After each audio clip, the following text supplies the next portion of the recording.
en titre, Jonathan Roy. Oui, et Jonathan, on le sait, il va vouloir se reprendre parce que la semaine passée, a effectué beaucoup de lancers de 9, a quand même complété les réserves, mais pas beaucoup d'abats. Alors attention cette semaine. Et que dire d'Olivier Herbetta? Olivier, on le connaît, est capable vraiment d'aligner les abats. Un des excellents joueurs droitiers qui nous vient du Salon de quilles Alpha, qui d'ailleurs développe beaucoup de bons joueurs. Et notre troisième joueur d'élite aujourd'hui, Pascal Dextraz. Attention, parce qu'il y a un autre dangereux, un gaucher, un des meilleurs cette année au Québec. Ça va très bien et sur une bonne lancée et il voudra certainement la poursuivre. Et puis, je vous rappelle qu'en début d'émission, vous nous avez prédit que les trois joueurs auraient 220 et plus. 220 et plus, les trois joueurs. Alors, on se croise les doigts pour vous. On commence avec Olivier sur l'allée numéro 8 et ça commence bien. Eh oui! Déjà là, on y va. Et je te le dis, on n'a pas fini de voir les 10 quilles tomber. Olivier Herbetta est âgé de seulement 34 ans et dans l'élite des quilleurs au Québec. C'est la même chose d'ailleurs pour Pascal Dextraz. Nos vétérans aujourd'hui sont des jeunes hommes. 28 ans pour Pascal et pour Jonathan Roy, notre champion en titre que vous venez de voir, 27 ans seulement. Alors Pascal... Oh, le gaucher. Oh! Ça y était presque. Oh oui. La 10 est restée en place. On voit des joueurs avec beaucoup de crochets, beaucoup de révolutions. Et je te ferai remarquer, Stéphane, que Jonathan Roy et Olivier Herbetta, c'est deux amis du Salon de quilles Alpha. Il y avait du pain sur la planche pour Jonathan Roy. Il y avait beaucoup de monde en avant. Il débute avec un quart ouvert. On a inscrit le pointage de 9. Oh oui, c'est une réserve Même très chose difficile. pour Pascal. Il va s'en vouloir avoir raté ça. J'en crois pas mes yeux. Puis il savait dès le départ, le joueur Pascal Dextraz, qui a complètement raté son lancer. Autre abat, pas d'ail. non. La 9 reste en place. Boule qui a chargé un petit peu trop dans le triangle pour Olivier. Ça aurait quand même pu faire, mais malheureusement, on devra simplement de se contenter d'une réserve, si réserve il y a, parce que je n'ose plus même plus m'avancer pour les réserves. Mais le match est jeune. Oui. Voyons voir si le vent va tourner, tout comme la semaine dernière avec un abat. Et notre champion en titre, Jonathan Roy, qui en est à sa troisième semaine. Troisième semaine consécutive à l'émission Québec Quilles Plus, à vendre chèrement sa peau et à préserver son titre de champion. Et la semaine dernière, vraiment, le revenu de l'arrière pour défaire Carl Girard. C'était tout un match. Et Jonathan, qui, dans ces 5 matchs qu'on a pu le voir à la télévision avec les SQAQ, un abat pour Pascal. Une moyenne de 232 encore. Donc, c'est quand même très bien. Et pour ce qui est d'Olivier, parce que lui aussi, on l'a déjà vu lors des matchs élites avec les SQAQ, maintient une moyenne de 238. Comment veux-tu ne pas prédire un match de 220 quand tu as des chiffres comme ça sous les yeux? C'est vrai, c'est vrai.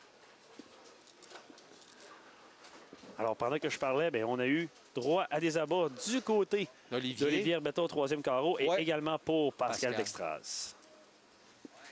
Maintenant, cours de champion en titre. Le en quête d'un deuxième consécutif. Oh, oui! C'est toujours au premier carreau que Jonathan a de la difficulté sur la 7. Après ça, c'est dans la poche. Et pourtant, c'est notre champion. C'est lui qui décide de commencer sur la ligne numéro 7. Mais Stéphane? Il veut finir sur la 8. J'allais te poser la question, mais regarde. La stratégie... Tu m'épatates. Ah oui, je comprends. La 10 reste en place devant Pascal. Parlons de Pascal Dextraz. Il est de Saint-Jean-sur-Richelieu. Il est marié. Sa conjointe, Nancy Goyette, je pense qu'elle est ici, Nancy. Oui. Sa moyenne actuelle, 239. Son plus haut triplé, 858 à Pascal. Il a déjà réussi une partie parfaite, même 30 parties parfaites. Il joue au quai depuis 21 ans. Maintenant, vous savez tout sur Pascal Dextraz. Il n'y a plus de cachette. Pour ce qui est de Jonathan Roy qui se présente, lui, sur les allées, notre champion défendant, lors des qualifications qui se sont déroulées au Salon de quilles Farnham, avait maintenu une moyenne, attention, en 5 parties de 246. avec des parties de 268, 245, 215, 258 et 245. Là, Stéphane, je l'avoue, je n'ai nullement vu là-bas. Et on va le voir d'ailleurs sur la reprise. Alors, qu'est-ce qui s'est passé? La boule qui a quand même rentré assez mince sur la quille numéro 1. C'est cette même quille qui, tranquillement, pas vite, vient donner la petite taloche sur la quille 10. Bon, eh bien, c'est un cadeau du ciel, ça. Hein? Oui, puis en plus, ça donne un triplé. Pascal, qu'on revoit ici à l'œuvre, j'ai dit, vous savez tout sur Pascal. Pas exactement, parce que on lui a demandé quelle était sa plus grande faiblesse, pas dans la vie, là, mais au quilles. Là. Oui. Et il nous a répondu, c'est un secret. Donc, on ne le saura pas aujourd'hui. J'avais posé la même question au boxeur Adrian Diaconou lorsqu'il était arrivé à Montréal avant d'être champion du monde, du moins avant qu'il ait le titre de champion. J'avais demandé quelle était sa meilleure combinaison. C'est ce qu'il m'avait répondu. C'est un secret. C'est la meilleure réponse, je crois. Ah oui. Réserve exécutée pendant ce temps pour Olivier Herbetta du Salon de quilles Alpha. Pointage de 89 au 4e carreau avec la réserve en banque pour Olivier. Jonathan est sur une série de 3 abats. Et du côté de Pascal Dextraz, on a 49 au 3e. Donc, un début pas facile, mais on a inscrit là-bas au 4e. Ça, il y avait beaucoup d'assurance dans ce lancer-là. C'est comme ça qu'on veut voir jouer Jonathan.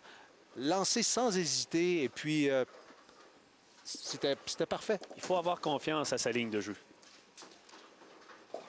Olivier Herbetta, lui, quant à lui, lors des qualifications, avait joué 257, 204, 267, 246 et avait terminé avec un 186 pour 232 de moyenne. C'est son 4e abat dans le match, 4e abat en 6 carreaux, Olivier Herbetta. Il joue un bon match. Il n'a pas de carreau ouvert. Ces 2 réserves sont survenus au 2e et au 5e carreau. Maintenant, Pascal aimerait bien un doublé ici pour suivre le rythme de tout le monde. C'est réussi. Premier abat pour Pascal Dextraz sur l'allée numéro 8. C'est ce qui pourrait faire la différence.